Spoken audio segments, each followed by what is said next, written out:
பாருங்க, ஒரு பாதி வந்து வெள்ளை முள்ளங்கியும் ஒரு பாதி வந்து சிகப்பு முள்ளங்கியும் போட்டிருந்தேன். எங்கே வாங்கினதுன்னா, இது வந்து உழவர் ஆனந்துங்கிற வெப்சைட்டில் வாங்கியிருந்தேனா, நல்ல வெப்சைட்டுன்னு சொல்லி வாங்கினேன். இப்போ ரெண்டையுமே வந்து வெள்ளை முள்ளங்கியே கொடுத்துருக்காங்க. இங்கே முள்ளங்கியோட அந்த விதையில பார்த்தீங்கன்னா கலர் மட்டும் 2 வேறையாக இருந்தது. ஆனால் முளைச்சது பார்த்தீங்கன்னா 2மே வெள்ளை முள்ளங்கி தான். அடுத்து வந்து யாழ் முருங்கை வாங்கியிருந்தேன். அது பார்த்தீங்கன்னா 5 விதை தான் கொடுத்துருந்தாங்க. அதில் 1 தாங்க முளைச்சிருந்தது. அடுத்து காசி தக்காளி, மரத்தக்காளி 2மே வாங்கியிருந்தேன். 2 ஒரு பக்கம் போட்டிருந்தேன். வந்து ஒரே ஒரு தக்காளி தான் வந்து முளைச்சிருக்கு. இது வந்து காசி தக்காளின்னு நினைக்கிறேன். வந்தால் தான் அதுவும் கன்ஃபார்மாக தெரியும். அடுத்து கருப்பு மிளகாய் வாங்கியிருந்து 1 கூட முளைக்கலைங்க. ஒரு விதை கூட முளைக்கல. விதை கொடுத்ததும் பார்த்திங்கன்னா இந்த இவ்வளோண்டு எண்ணி வச்ச மாதிரி ஒரு 10 விதை தான் கொடுத்துருந்தாங்க. அடுத்து வந்து சிட்டு சக்கரை பூசணி, அதுவும் அப்படித்தாங்க.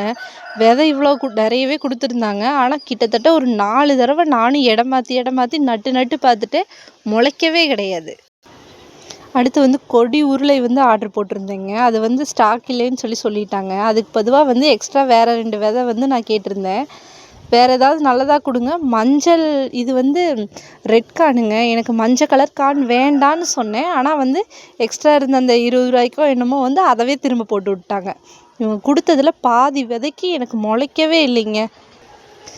ப்ரைஸும் பார்த்திங்கன்னா டபுள். இங்கே நம்ம சாதாரணமாக உரக்கடையில் வாங்குறத விட டபுள் ட்ரிபிள் ரேட்டு தான். ரேட்டும் ஜாஸ்தி. இப்படி வந்து விதையும் இப்படி தரமில்லாததாக கொடுத்தா இனி என்ன தான் பண்ணுறது? நல்ல வெப்சைட்டுன்னு நினச்சி வாங்கினதுக்கு இதுதான் சரியான பாடங்க.